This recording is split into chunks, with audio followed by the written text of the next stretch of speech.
Aí com a pandemia ficou tudo parado, né? Aquela coisa, aquela loucura que a gente viveu. E dentro do possível continuei fazendo as minhas coisinhas tal, treinava, corria um pouco, fazia um pouco de bicicleta dentro de casa, fui levando a minha vida. E o que aconteceu? Em 21 de janeiro de 2021, eu estava correndo, inclusive aqui perto no Campeche, um domingo de muita chuva, eu acabei sofrendo uma queda. Eu torci o meu tornozelo esquerdo, caí no chão, no cruzamento da Pequeno Príncipe com a Campeche, e rompi o ligamento do tornozelo. Ruptura total. Inicialmente a gente tentou um tratamento mais convencional, 6 meses fazendo fisioterapia, anti-inflamatórios, andabota, e não recuperou, não restaurou. Precisei operar novamente. Aí eu fiz a cirurgia do tornozelo esquerdo. Fiz a cirurgia do tornozelo esquerdo, passei novamente por um processo de ficar sem fazer nada, de fisioterapia, recuperar, fortalecer a musculatura. Minha perna, pelo uso da bota, eu fiquei 45 dias sem tirar a bota para nada, nem para tomar banho, nem para dormir, para absolutamente nada. Aquilo é uma loucura. Perdi quase 8 centímetros de perna, minha perna definhou porque atrofiou tudo. Mas enfim, bola para frente. Retornei em janeiro de 2022, voltei para meus treinamentos e corri uma prova de meio Iron agora em Caiobá. Tem uma prova bem tradicional lá em Caiobá, Matinhos, um lugar bem legal. Em abril eu fiz essa prova, já estava bem do pé, fiz uma prova com tempo razoável dentro do que eu podia, do que eu me preparei. Beleza, tudo certo. E sempre depois da prova vem aquela ressaca, né? Tu fica meio cansado, quer descansar, aquela coisa toda. Fiquei parado uns 15, 20 dias e coloquei como meta correr uma prova que eles fazem lá na Serra do Rio do Rastro, meio Iron, que eles chamam de Fodaxman. Ela ia acontecer em... Como é que é o nome? Fodaxman. Fodax, olha porque efetivamente é Fodax. Tu nada lá num lago em Forquilinha, sobe a Serra do Rio do Rastro e corre lá em cima. Quer um cafezinho? Não, obrigado, vou tomar uma aguinha. E aí? Aí me planejei para voltar, retomar os treinamentos. Só que eu comecei a sentir uma coisa estranha porque eu estava com muita dor na lombar e eu comecei a sentir dor no testículo. No testículo? Estava com uma dor no testículo, assim. Tipo uma dor de cãibra? Não, doía. No toque, doía, eu comecei a estranhar, eu via que aquilo não era normal. Conversei com algumas pessoas, enfim. Aí teve uma pessoa que me falou, olha, acho que tu deverias ir no médico, porque eu tive uma experiência. Mas você já tinha feito o exame de... Já. Então isso é agora uma pausa. Vamos fazer um parênteses aqui. Eu tenho na minha família um forte histórico, uma carga genética muito pesada. Meu avô teve câncer de próstata, meu tio teve câncer de próstata, vários primos por parte da minha mãe câncer de próstata. Então, desde os 40 anos, eu já fazia acompanhamento com exame de toque retal, PSA, tudo certo. E aquilo começou a me incomodar, voltando, né? E aquilo começou a me incomodar. Mais um parênteses. Em maio de 2021, agosto de 2021, aliás, eu tinha ido ao médico, feito os exames, estava tudo ok. PSA 0,91, o toque perfeito, sem problema nenhum. Marquei a consulta com o meu urologista, o Dr. José Fernando Rodrigues. Ele examinou, fez o toque clínico nos testículos, me pediu um exame de ultrassonografia da região ali dos testículos e falou para mim, agora vamos lá atrás que eu vou fazer o toque. Aí eu olhei assim, tá de sacanagem comigo, né? Eu fiz 6 meses atrás, não precisa. Ele é um cara assim brincalhão, tem muito essa mística, aquela coisa do exame de toque. Fala assim, não, tudo bem, vamos fazer. Aí fizemos o exame de toque. Assim que terminou o exame, ele olhou para mim e disse, olha, eu achei a tua próstata inchada do lado direito. Tá estranho, eu vou te pedir uma ressonância magnética. Eu disse, mas eu fiz o exame 6 meses, meu PSA 0,91. Não, vamos fazer, eu preciso que tu faças. Vamos fazer o exame de tomografia. Marquei o exame, fiz o exame e vim pegar o resultado, acho que era dia 16 de junho, 3 dias antes do meu aniversário. Aí quando eu peguei o laudo, eu olhei, tinha lá a menção a tumor de próstata, eu fiquei de novo aí, mais uma cacetada, assim, pô, que isso, alguma coisa aqui, alguma coisa errada não está certa nisso aqui. Mais uma vez liguei lá pro meu primo, mandei o laudo e ele perguntou de quem é esse exame? Assim, é meu. Ele falou, olha, está apontando a existência de um tumor, não tem nenhuma definição se é benigno ou maligno, mas tu precisas investigar, pode ser uma prostatite, uma inflamação de próstata e tal. Aí tu já começa a ficar mais preocupado, né? Voltei para o meu médico, o doutor José Fernando, ele pediu o exame da punção, né? A biópsia. Pediu a biópsia, marquei, fiz a biópsia e veio o resultado da biópsia efetivamente confirmando a existência de um tumor, PIRADS 4, ali mencionava que estava encapsulado. Aí tu fica meio desorientado. Aí a pancada é forte, né? Encapsulado, o que quer dizer? Encapsulado é que ele não se espalhou, né? Ele era um tumor. Sim.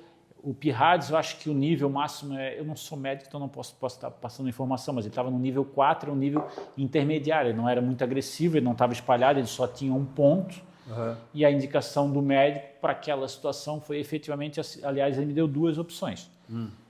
Indicação cirúrgica, que é a prostatectomia total, ou radioterapia. Porque para os tumores de próstata, segundo que foi o que ele me orientou, o que ele me explicou, não existe tratamento com quimioterapia. O tratamento é radioterapia. Tu ataca com, não sei se é iodo, lá o ponto específico. Só que o que acontece, pelo que ele me orientou? Se tu fizeres a cirurgia e tiver algum tipo de recidiva, precisar, tu consegues fazer o tratamento de radioterapia. Se tu optar por uma radioterapia, tu perdes a possibilidade de fazer a cirurgia, tu queimou uma etapa. E ele me indicou, hoje também já está muito... É o procedimento mais moderno, a cirurgia robótica, né, do robô.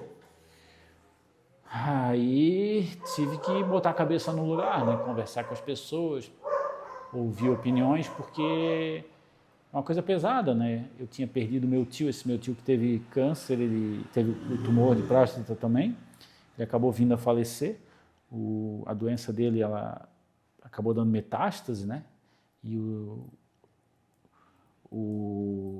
a metástase do câncer de próstata é no osso, então é um procedimento muito dolorido, aí tu fica preocupado. Alguns meses antes, um primo da minha mãe também tinha operado e acabou vindo a falecer. Teve um problema lá de um trombo e acabou vindo a falecer. E eu optei pelo que eu achei o mais correto, né? E que eu tenho certeza que a minha opção foi a mais certa, foi a cirurgia. Eu optei também por fazer a cirurgia do robô. Eu tenho o plano de saúde, eu já sempre paguei o plano de saúde, né, para ter um recurso. Sim. Graças a Deus eu tenho, porque na hora que tu precisas efetivamente fazer um exame de tomografia, um exame de alto custo, o plano banca tudo. Ajudar, claro. Exatamente. Só que a cirurgia robótica não está lá no rol da ANS, o plano não paga. E questão de saúde, obviamente que eu banquei, né? Optei por bancar porque era o melhor para mim em termos de sequela da cirurgia. A robótica é muito mais precisa, as sequelas são menores, então o tempo de recuperação é menor, ela é minimamente invasiva, são 5 furos que faz na barriga da gente, né? Optei por fazer, fiz lá em Blumenau com a clínica do Dr. Barbeta, que aqui em Santa Catarina talvez seja o médico que mais fez cirurgia, né? Porque não basta tu ter a técnica, tu tens que saber manusear. Fui encaminhado para o Hospital Santa Isabel lá em Blumenau, meu plano de saúde custeou toda a parte hospitalar, fui atendida de uma maneira assim absurda, um atendimento de primeira, desde a parte de hotelaria, alimentação, parte pessoal, foi uma coisa assim muito bem atendido, né? Aí fiz a cirurgia. Tem um acolhimento bom. Exatamente.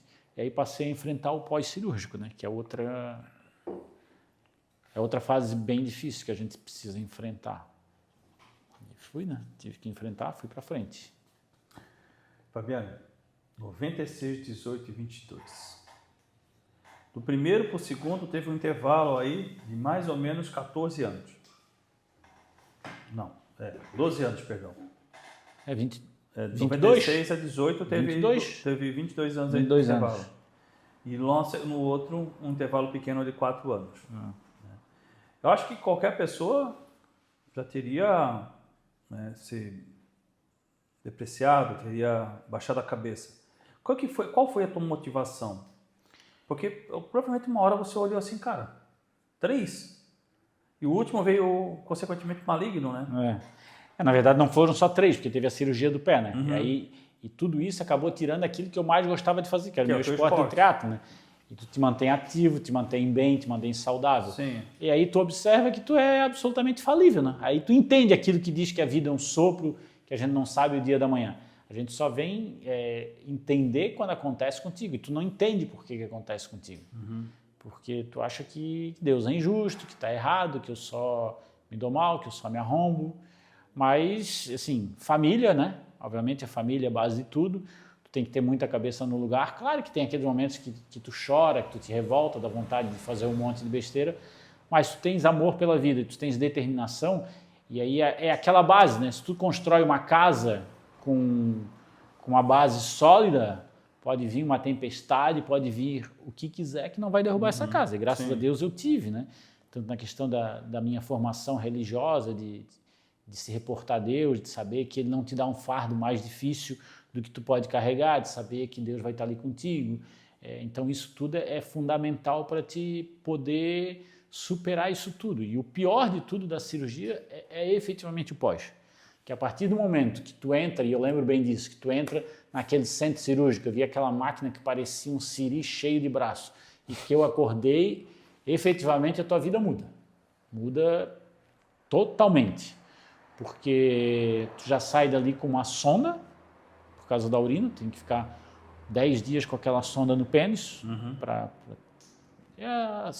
eu não sei exatamente como é que é, é uma sonda para tirar a urina, tu tens que fazer a urina, tu passa a fazer xixi naquela bolsa. Sim. Fiquei 10 dias com aquilo ali, depois que tu tira, tu passa por vem as sequelas efetivamente da doença, né? Que são a questão de incontinência urinária, questão de disfunção erétil. Então eu tive que fazer fisioterapia pélvica, que é outra coisa extremamente constrangedora, mas graças a Deus eu tive o acompanhamento da doutora Rúbia, fisioterapeuta pélvica especializado, que ela foi fundamental para todo esse processo. Constrangedor.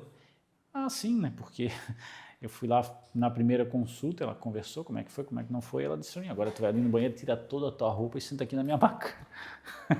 Eu tentei, subiu o sangue assim, eu comecei a ficar nervoso, suado. Como assim? Tira a roupa, é uma mulher bonita, uma loira de olhos azuis, mais nova do que eu. Não, tu tá de sacanagem comigo? Assim, não, eu te falei que tu tinha que ficar sem roupa. E aí começa. Aí ela te revira do avesso. Todo o exercício que tu faz é região de pênis e anal. Porque tu precisa fortalecer o teu assoalho pélvico, porque tu deixa de ter toda a estrutura que segurava a questão da urina e que te dava os estímulos para a ereção, tu precisa recuperar aquilo com musculatura. Então, assim, totalmente constrangedor, né? Totalmente constrangedor. Tem que passar um período usando fralda, uma fralda íntima, às vezes no início até uma maior, porque pelo menos eu tive alguns momentos de incontinência. Do nada, acabava se urinando.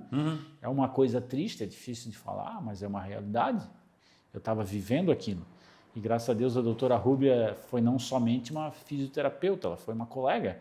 Até hoje a gente conversa, a gente troca ideia, a gente ri, conta piada, porque foi uma coisa assim, sabe quando a coisa bate, profissional e paciente, ela foi fantástica, ela é maravilhosa. Até hoje eu indico vários pacientes, ela me ajudou muito em todos os aspectos, né? Fiz a fisioterapia e aquilo ainda permanece por um tempo, né? A questão da incontinência e tal. Mas eu fui superando, hoje eu tenho a vida praticamente normal, né? E não baixou a cabeça. Não, tu não pode baixar a cabeça. Revoltou-se alguma vez contra Deus? Olhou assim, cara, por que isso comigo? Não. Mas tu imagina que o fardo é pesado? Contra Deus não, porque a gente sabe que Deus é perfeito, né? Isso foi sempre que eu aprendi, que eu entendi. E assim, quando tu vai lá para o hospital e que tu vê que tem gente numa situação muito pior, mas muito pior. Quando estás lá na antessala do centro cirúrgico, a gente ficava em várias camas, né? Cada um ia para um lugar, parecia que a gente estava entrando para a batedora. Aí tu começa a conversar. Um ia ter que... O Hospital Santa Isabel é especialista em transplante, né? Referência em transplante. Um ia transplantar o rim, outro ia transplantar o coração, outro ia operar não sei o quê. Aí tu vê que o teu problema não é tão grave assim. Tem gente com uma situação muito pior. Então, aí aquele que tem um problema menor que o teu vai dizer que o teu também é um dos piores, assim, sucessivamente. Mas mesmo assim, Fabiano, uma das coisas que a gente vem conversando no Outubro Rosa e agora no Novembro Azul é essa questão psicológica, né? Você ter uma psicologia forte, né? Um amparo forte, né? Ter onde se agarrar e acreditar. Tem que ser por aí. E na equipe que a gente trabalha, que eu treinava, que eu treino, que eu estou voltando agora, era Iron Mind, mente de ferro. Então, tu tens que ter mente de ferro, tu tens que ter a cabeça no lugar, tu tens que saber o seguinte, tu tem uma dificuldade, mas tu vai superar. E se tu baixar a cabeça, fica pior. Isso foi uma outra coisa que eu aprendi quando eu estava no Exército. Porque lá no Exército a gente vive em constante pressão. E o que eles forçavam? Em acampamento, em instrução, a te colocar na situação mais difícil para ver se tu vais ter capacidade de parar, pensar, respirar e superar aquele momento. Uma prova de triatlon, geralmente quando tu larga na natação, uma prova maior tem 1.000, 2.000, 500 atletas nadando no mar, levando braçada, pernada. E aí tu começa a entrar em pânico. Se tu entra em pânico, aí tu bota a tua prova para perder. O que tu tens que fazer? Bota a cabeça no lugar, toma a primeira porrada, toma a segunda, mas a coisa vai passar. Sim. E realmente passa. Depois que tu passa a primeira boia, tudo segue normal. Então foi isso que eu fiz. Eu botei a cabeça no lugar, chorei várias vezes, mas me apoiei na família e segui em frente. Porque se baixar a cabeça, efetivamente, a mente vai enfraquecer o teu corpo e com o corpo fraco a doença é muito mais devastadora, né? Aí ela te destrói realmente. Justamente por causa da questão da depressão, né? Também que é um ponto que a gente vem conversando bastante nisso. E outra coisa também que te ajudou, que eu acredito que seja, que foi a tua obediência à prática de esporte, né? O médico justamente falou isso, né? A tua vida, o teu modo, a tua rotina diária, a tua compleição física vai te ajudar muito, já ajudou. Depois da cirurgia, depois disso tudo, estou praticamente 2 anos parado, aí me estourei, né? Porque eu parei de treinar, comida, enfim, acabei engordando, mas eu estava muito bem fisicamente. E o teu corpo cria uma coraça que isso tudo te ajuda, né? Mas outra coisa que eu sempre destaco, aí até um apelo que eu faço para os amigos que eu converso, pessoal da minha idade, é a prevenção. A gente precisa prevenir. Tem o tabu do exame de toque retal. É desagradável? É super desagradável. Não é bom. É muito chato. Só que a doença é muito pior. É muito chato.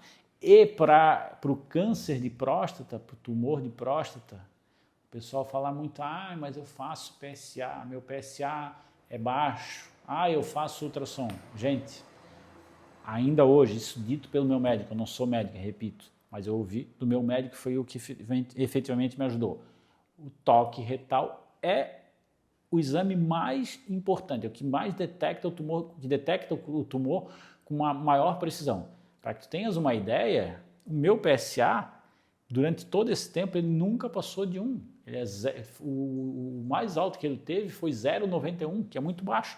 O meu médico olhava para mim e dizia, Fabiano, tu é um caso de estudo, que inclusive vou levar lá para os grupos de estudos da doença, porque teu PSA é muito baixo. Jamais se imaginaria tu ter um tumor de próstata com o PSA que tu tens. Mas olha que engraçado, né, Fabiano? Porque eu conversei com o doutor José Moritz, que vai sair essa semana, vai sair agora a entrevista com ele, foi muito bom, o doutor José Moritz, urologista, e eu perguntei sobre essa questão, como é que você vai identificar o câncer de próstata, a inflamação na próstata, sem fazer um exame rotinário? Se você sente dor, ele falou, o melhor quadro desse tumor é você não sentir dor, né? Que aí ele não está tão evoluído.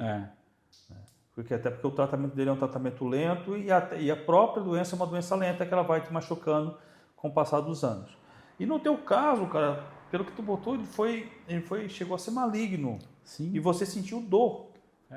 E tu vê que foi num período curto. Eu fui Exato. ao médico, eu fiz o exame, tanto PSA quanto toque, em agosto de 2021. Inclusive, foi a última cavalgada que eu fiz, um amigo convidou para ir lá para Lages, eu fiz o exame numa quinta-feira e segui para Lages para a gente cavalgar. Estava tudo ok. Em menos de 6, 7 meses, o tumor apareceu. Então, assim, imagina se eu não fizesse, se eu deixasse 1, 2 anos, no que poderia se transformar, né? Então, o diagnóstico precoce.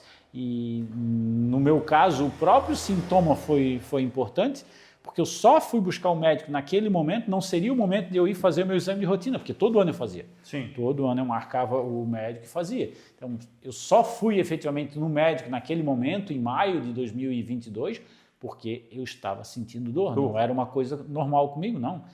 Qualquer coisa que tocasse, doía, se encostasse ali no testículo, eu sentia dor. Eu nunca tinha tido aquele problema, e a dor também na região lombar. Aí resolvi buscar e acabou diagnosticando. Então, assim, não deixem se levar simplesmente pelo PSA baixo. Não deixem se levar, não confiem apenas num exame de ultrassonografia. Não tenham receio, não tenham vergonha, tem que romper esse preconceito. Vai lá, faz o exame de toque retal e está resolvido o problema. Ninguém vai perder a masculinidade, não vai deixar de ser mais homem, menos homem, isso não vai interferir em nada na tua sexualidade, na tua masculinidade. Faz o exame, busca, investiga se tu tem alguma coisa ou não. Se tiver, maravilha. Se não tiver nada, maravilha. Eventualmente, se tiver, tu vai tratar a tempo para evitar um mal maior. Para que tu tenhas uma ideia, o meu avô operou quando ele tinha 70 anos de idade. E isso lá em 91, 92. E ele já vinha sofrendo com dores, com problema de urinar, mas pelo preconceito. Meu avô foi um cara que foi para a Segunda Guerra Mundial, só tinha o 2º grau, pescador, brabo, não falava, não gostava de ir ao médico. Quando ele descobriu, o tumor dele estava tão avançado que o tratamento foi, ele teve que tirar os 2 testículos. Ele teve que extirpar tudo porque estava muito enraizado, estava espalhado por tudo. E ele não morreu de câncer de próstata, ele ficou curado do câncer de próstata. Já o meu tio também houve um diagnóstico tardio e acabou não curando, porque o negócio deu metástase, né? Então, assim, o diagnóstico precoce é fundamental para ter uma cura. E aquilo que tu acabou de falar, ter cabeça no lugar, entender, aceitar e lutar contra aquilo, porque por pior que a vida seja, ela é muito boa, né?